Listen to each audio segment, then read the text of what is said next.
Okay, let's go into prayer. Dear God, I thank you for this day, and I thank you that we can gather here today on your Sabbath, and that we can worship you, and that tomorrow we can honor one of your feast days and have peace. And I pray that this week will go well, and amen. Okay. So today you can sit, okay. You have slides. Okay. So today I'll be talking about Shavout through the story of Ruth, because that's easier for me, and it is greatly connected too. So, so I have a brief description of Ruth. So Ruth is a Moabite, and actually let's go back to Naomi.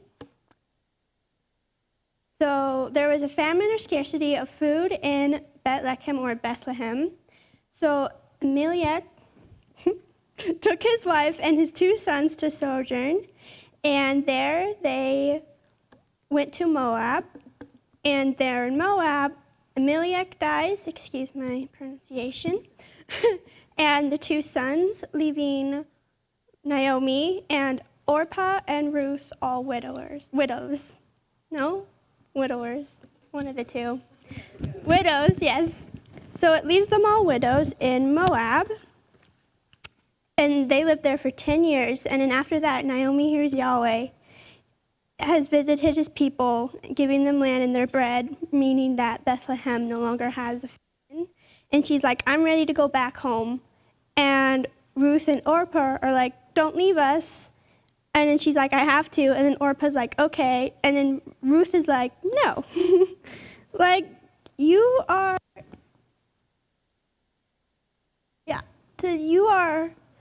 like, Moab is your home. You need to stay home. And Ruth is like, you are my home.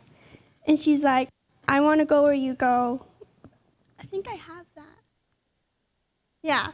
Ruth replied, do not plead with me to abandon you, to turn back from following you. For where you go, I will go, and where you stay, I will stay. Your people will be my people, and your God, my God. Which, I know that's a very popular verse, and Chris Tomlin has a song. But it's a very powerful verse, too. And in those words, Ruth is making covenant with not only Naomi, but also God, too. And so she is blessed with generations through Boaz. And as you know, Jesus comes from the line of Ruth and Boaz. Technically through Joseph, but, he was a virgin, so. But it does come through that line. So she was very, very greatly blessed. And you can see that in Shavout too, where it is the time in Acts 2 that the followers of Yeshua, who are all Jewish, were seeking his spirit, and Yeshua filled his promise and returned in spirit to fill their lives with life and authority. And that's what Naomi did, and that's what Ruth did. And through Ruth, Naomi was also, her line was restored through Ruth. Because, I don't know, it never really talks about Ruth having parents, and Naomi became that covering for Ruth. And also, too, a point, Bethlehem, in a way, was Naomi's covering and her husband, and they went out of the land, out of God's land for 10 years, and she came back to Bethlehem 10 years later with nothing. Nobody recognized her. But then she was blessed when she went back. And that could be like she went out of God's house, out of his covering for a while, but then you come back and you are blessed again. And that shows like God's promise is like, I will bless you if you stay with me, but if you go, you will learn what it's like to be alone and what it's like to go out into the world and without me, and it kind of sucks. So, yeah.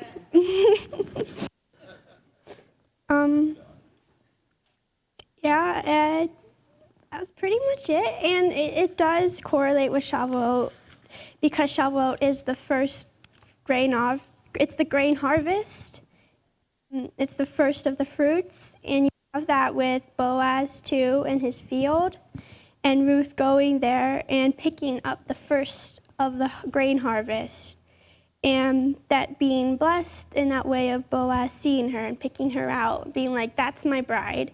And God can do that too with you. Like, when you choose to go out and you find that grain harvest, God chooses you to be his bride too.